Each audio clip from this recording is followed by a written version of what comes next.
They say some moments change everything. Not in some dramatic, fireworks kind of way, but in quiet, ordinary moments that slip in when you're not looking. When your guard is down.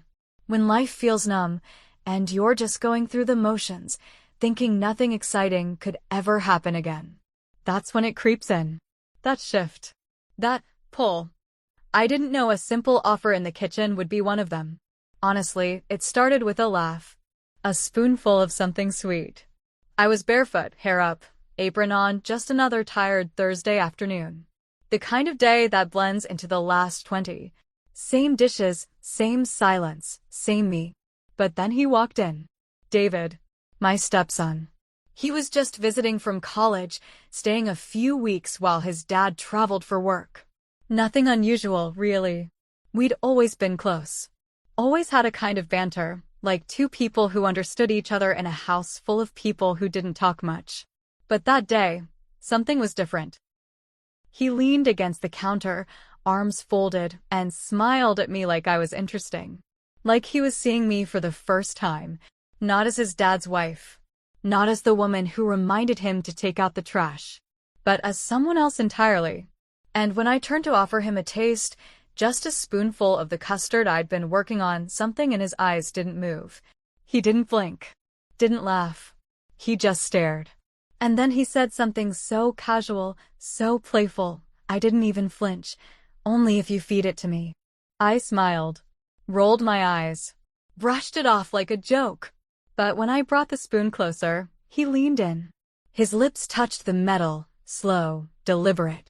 His eyes still locked on mine. And that's when I knew. This wasn't just about a taste. It wasn't just the custard. It wasn't the moment. It was the pause, the breath, the way I didn't move back, the way I let my hand linger just a second too long. I should have stepped away. I should have left. I should have said something, anything, to break the tension. But I didn't, because deep down, a part of me had been waiting for something to break the silence inside me. The kind that builds over years of being unseen, untouched, unheard. No, this wasn't about dessert. Not really. This was about something far more dangerous. Something unspoken. And I swear, the moment his eyes met mine, I felt the ground shift beneath me. The kitchen suddenly felt too quiet. The clock ticking on the wall felt too loud. And my heart, well, it hadn't beat like that in a long time.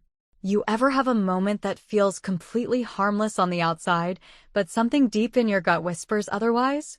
Yeah, that was this moment. And if you think you know how the story ends, trust me, you don't. Because what happened next? I still replay it every night in my head. And if I had the chance to go back and stop it, I don't know if I would. Subscribe to Heartfelt Tales Unfold so you don't miss what really happened behind that kitchen door. Because this was only the beginning. I'm 43. That's not old, I know. But somehow, I feel like I disappeared a decade ago. Not all at once. It was slow, subtle, like watching the color fade from a photograph over time. My husband, Thomas, he's a good man. On paper, hardworking, dependable, predictable. But in real life, he's barely there.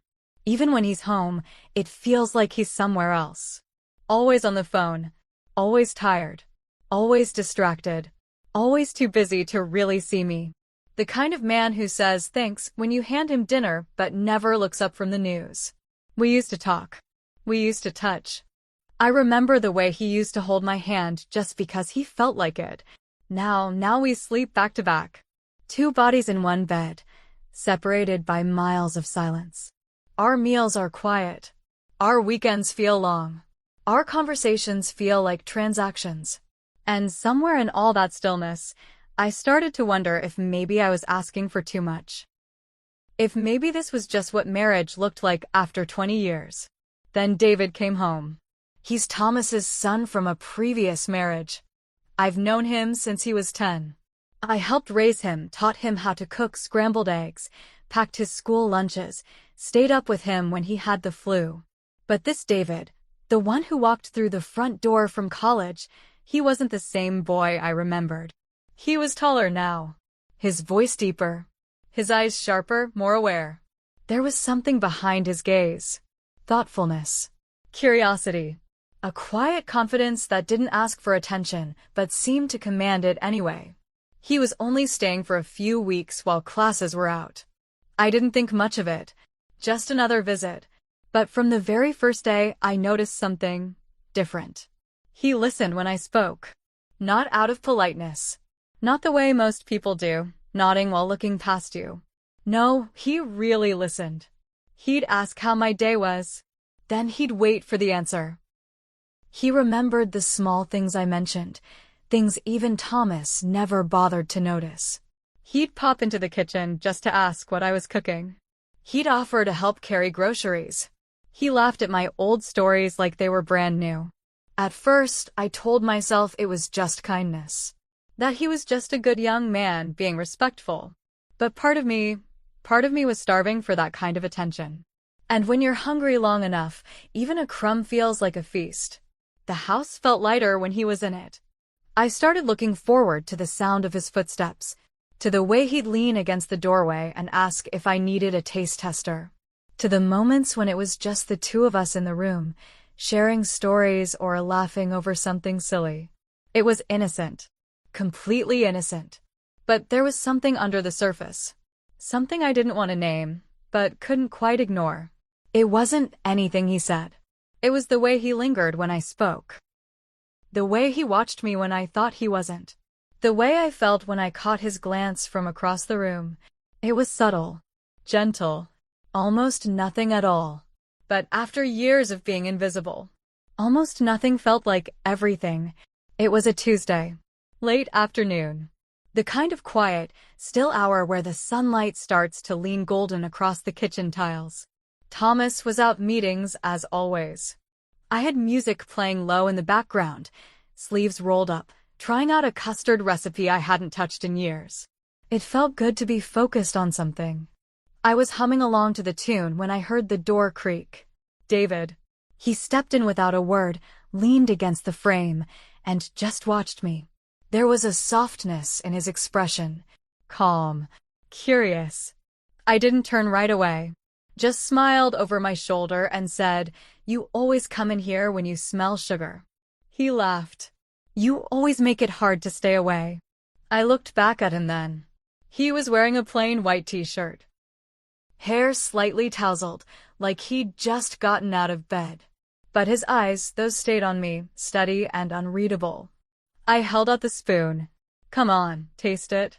Tell me if it's too sweet." He stayed where he was, arms folded across his chest. A slow smile tugged at the corner of his mouth. "Only if you feed it to me like a proper chef." I froze for a second. Just a beat. Then I laughed. Played it off. "Oh, so now I'm your personal baker too?" He didn't answer. He just walked over, slow and unbothered, until he was standing right in front of me. I lifted the spoon again, holding it between us. He leaned down. Took it. Not quickly. Not carelessly. Deliberate. Slow. His lips brushed the metal. He closed his eyes, just for a second, like he was tasting more than just custard. Then he opened them. Still looking at me. Not smiling now. Just holding my gaze. I laughed again, too loud, too fast, and turned away to rinse the spoon. But my hands were shaking. And the kitchen didn't feel the same. I told myself it was nothing. A silly moment. A joke.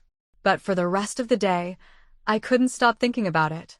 The way his eyes didn't move. The way he stood so still, like he was waiting for me to acknowledge something neither of us had the courage to name. That look. It wasn't from a boy. And I think I liked that. I shouldn't have noticed the way my skin tingled after he left the room. I shouldn't have found myself checking the hallway, hoping he'd walk back in. But I did. And the worst part? I didn't feel ashamed. Not yet. I just felt alive. Like someone had finally turned the light back on inside me after years of living in the dark. After that day in the kitchen, I started noticing things I hadn't let myself see before. The way David's laugh filled the room and softened the edges of silence that used to sit so heavy around the house. The way he lingered in doorways after our conversations ended, like he wasn't ready to leave yet. The way his eyes found me in a room full of people, like he was searching for a familiar face and maybe something more. And I hated how much I noticed. I hated that it made me feel good. I'd tell myself to stop, to keep my distance. But then he'd walk in with that same easy smile and a question about my day, and everything inside me would shift. There was a moment, small, barely a second, where we brushed hands while clearing the table. He apologized. I said it was fine. But my skin tingled for minutes after. Another night, he hugged me goodnight. Just like he used to. But it lingered. A breath longer. Just enough for me to feel his warmth and remember what warmth felt like. And that's when the voice in my head started getting louder. I'm his stepmother. I helped raise him. I've known him since he was 10. But then the other voice, the quieter one, whispered back. He's not a boy anymore. And I'm not dead inside. That part hurt to admit. But it was true. Because somewhere between the ignored birthdays and the one-word conversations with Thomas, something inside me started to fade.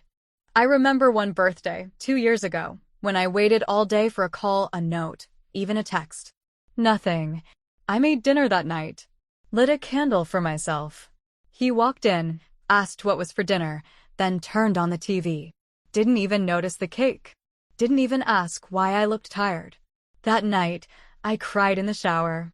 Not because he forgot, but because I wasn't even surprised. Since then, I've been walking through life like a shadow. Moving, speaking, cooking, existing. But feeling?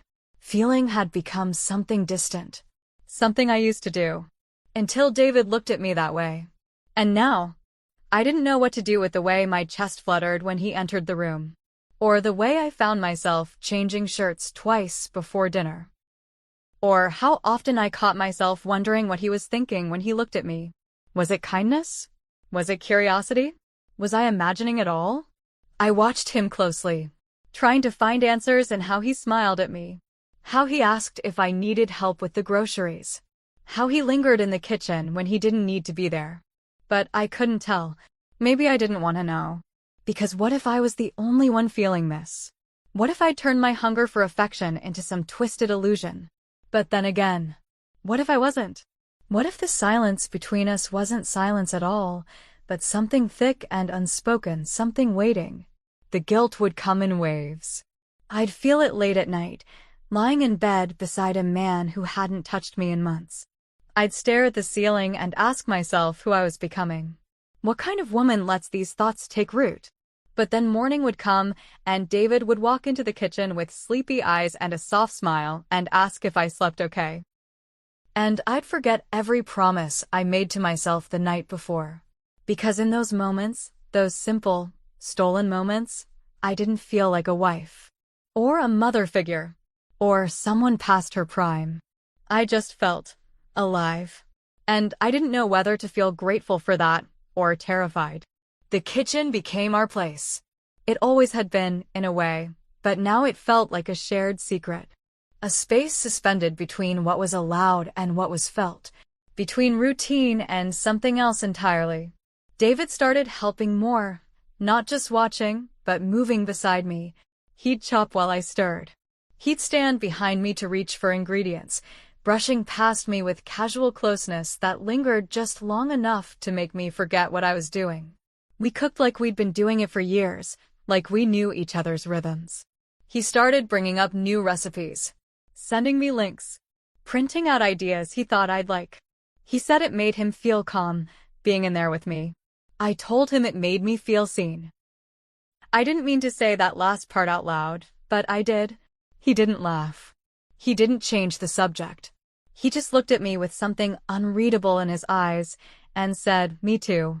That night sat with me. So did the way his hand brushed mine when we reached for the same spoon. Or how he started staying in the kitchen even after the food was done. Not saying much. Just being near. One evening, Thomas was gone again, some overnight meeting in another city. David and I ate dinner alone. We had wine, not much, just enough to loosen the stiffness between us. The food was good. The laughter felt easy. After we ate, I brought out something new, a soft, creamy dessert I'd been working on for days. He raised an eyebrow. "You're spoiling me." I smiled. "Someone should." He tilted his head a little, watching me like he was trying to figure something out. Then he said, "You taste everything you make, don't you?" I nodded slowly. "Usually." He dipped the spoon in, held it up. But instead of tasting it, he moved closer and brought the spoon toward me. "Then taste this." I hesitated, but not for long. I leaned forward. My lips touched the spoon. His fingers were close, too close, brushing against mine as I took it. The taste was sweet. But what lingered wasn't the dessert. It was the moment. The silence that followed. The quiet that stretched out like a held breath neither of us knew how to release. His hand didn't drop right away. Mine didn't move either. Our eyes met. And something passed between us. It wasn't loud. It wasn't spoken. But it was real. He didn't step back. Neither did I. We both waited, not for a kiss, not for touch, but for someone to name what was happening. To call it wrong. To break the spell. But no one did. And in that stillness, I realized something. Whatever line we thought we were walking, it had already faded beneath our feet. It happened 3 nights later. The house was quiet. Thomas was out again, some late dinner with clients. I'd stopped keeping track.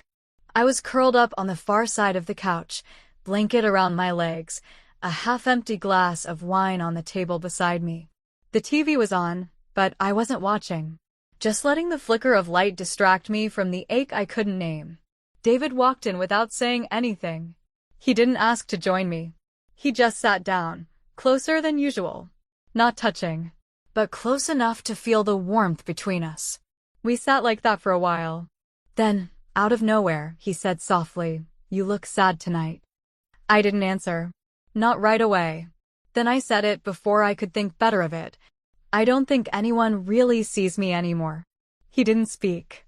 So I kept going. "I mean, I do all the things. I show up. I clean. I cook. I smile when I'm supposed to. But some days, I feel like I could disappear and no one would notice." He turned to me. I'd notice. And it wasn't the words themselves. It was the way he said them, low, steady, sure. Like he wasn't trying to make me feel better. Like he just meant it. "I see you," he said again, his voice even softer. "More than anyone ever has." I looked at him. Really looked. His eyes weren't curious anymore. They were certain. And in that moment, the room changed. My breath caught. Not because I was surprised, but because a part of me had been waiting. We didn't move right away. We just stared. 2 people on opposite sides of a line we both knew we weren't supposed to cross, but already had, in every way that mattered. I should have stood up. I should have made a joke. Changed the subject. Created distance. But I didn't. Instead, I leaned in. Barely. Slowly. Like my body was moving ahead of my mind. And he didn't stop me. His lips brushed mine. Soft at first, uncertain, like he was giving me a chance to pull away. But I didn't, because in that single, stolen moment, I didn't feel invisible. I didn't feel forgotten. I felt wanted. Alive. Real. And then it deepened, just slightly, breathless and warm, trembling and wrong in every possible way, and yet, I didn't stop. The kiss didn't last long, but what it left behind stayed. Because when we finally pulled apart, reality came rushing back in like a wave. I stood up fast. Didn't speak. He said my name, gentle, questioning, almost afraid. But I couldn't look at him. I just walked out of the room, into the hallway, into the dark, closed the door behind me, and leaned against it, shaking. My heart was pounding. My lips still tingled. My whole body felt like it didn't belong to me anymore. I felt sick, alive, afraid, wanted, dirty, all at once. And worst of all, I didn't know if I regretted it, or if I'd been waiting for it all along. The next morning, he avoided me. I felt it the second I stepped into the kitchen. He was already there, pouring cereal, staring into the bowl like it held all the answers. He didn't look up when I walked in. Just gave a quiet morning without meeting my eyes.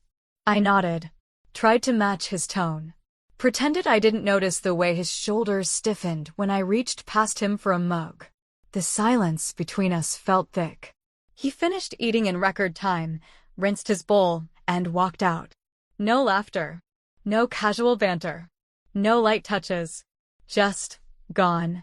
Later that afternoon, Thomas came home. Suitcase in one hand, Bluetooth still in his ear, talking to someone about numbers I stopped pretending to care about years ago. He kissed my cheek like someone clocking in for work. Didn't notice the tightness in my smile. Didn't ask how I'd been. He walked right past David on the stairs and barely said hello. Business as usual. I tried to act normal. I really did, but I was off. Dropping things. Misplacing my phone. Asking the same question twice during dinner. My body was in the room, but my mind kept rewinding, playing last night in pieces I couldn't hold together. And David. He wouldn't even look at me. At one point, he walked into the living room where I was folding laundry. I could feel him standing behind me. Just standing there. Like he wanted to say something. I didn't turn around. I couldn't. He finally said, "Can we talk?" And I said, "There's nothing to talk about." He paused, then walked away. I felt the words echo in the room after he left. They sounded like someone else had said them. Someone colder. Stronger. But I wasn't strong. I was just scared. A few days later, Thomas's niece had a birthday party, the kind of family thing I used to look forward to. I put on my best face. Wore a dress I hadn't touched in months. Painted my lips, curled my hair, told myself I'd smile through it. David was already there when we arrived. He was laughing with someone, a girl his age. Blonde. Pretty. Confident. The way she touched his arm when she joked made something twist in my chest. I watched them from across the yard. Watched the way he smiled at her. The way he leaned in. The way he looked so free. And I hated myself for how much it hurt. I turned away too fast and nearly knocked over a tray of drinks. I told myself I was being ridiculous.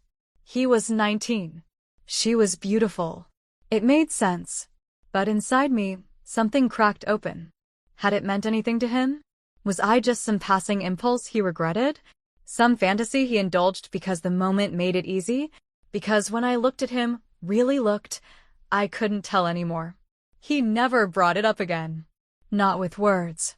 Not with glances. It was like it never happened. Except it did. And I was the only one still carrying it like a secret carved into my skin. I started to wonder if he ever thought about it. If he replayed it like I did. If it kept him awake some nights. Or if he had already moved on. And if he had, what did that say about me? That I was just a moment. Just a mistake. Just nothing. It happened on a Sunday night.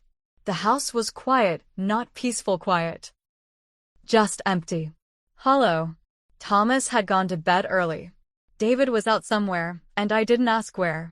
I sat alone in the kitchen. Same chair. Same cup of tea. Same hum of the fridge in the background. But everything felt different. And I broke. Not loudly. Not dramatically. Just quietly. My hands started trembling first. Then my chest tightened like it couldn't hold the weight anymore. And the tears came without warning. Not from my eyes, from somewhere deeper. Like something inside me had finally given up pretending. I covered my face and cried. For what I did. For what I wanted. For what I'd become. I thought about that night, the kiss, the stillness after, the silence that followed us both. I thought about David's voice. His eyes. The way he hasn't looked at me since. And suddenly I couldn't recognize myself. I'm a wife. A stepmother. I helped raise that boy. And still, I let something cross a line I swore I'd never even walk near. What kind of woman does that? What kind of mother figure craves the attention of someone she was supposed to protect? But then again, what kind of man leaves his wife starving? What kind of marriage makes you feel like a ghost in your own home?